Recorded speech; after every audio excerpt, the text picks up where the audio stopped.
ఆడడం జరిగింది ఫస్ట్ మీరు బీజేపీ ఆర్ఎస్ఎస్, దాని తర్వాత టీడీపీ. మరి బీఆర్ఎస్ ఎట్లా ఎంట్రీ ఇచ్చారు మీరు?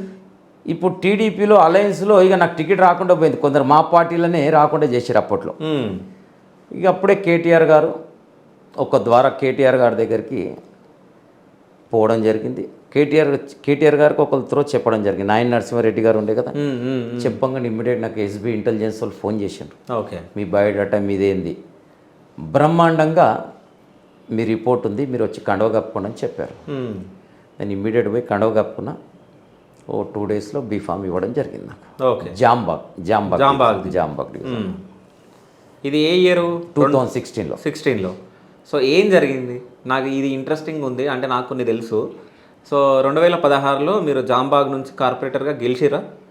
ఇక అవి ఎందుకు శివ గారు? లేదు, ఇప్పుడు నిజం చెప్పాలంటే రాజకీయాలు అంటే ఎట్లుంటాయి అనేది వాస్తవాలు తెలవాలి జనాలకి. 2016లో అసలు మీరు గెలిచిరా, గెలవలేదు? వాస్తవానికి గెలిచిన మా కార్యకర్తలంతా పటాకులు కొట్టిరు, గులాల్ చల్లుకురు.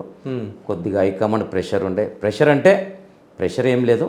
ఇప్పుడు దారుసలాం నా డివిజన్లో వస్తుంది కనుక ఇది ఒక్కటి వదిలేసేయండి అని చెప్పి అసదుభాయ్ ఏదో మా హైకమాండ్ కేసీఆర్ గారు హైకమాండ్ చెప్తే నేను వదిలేయడం జరిగింది.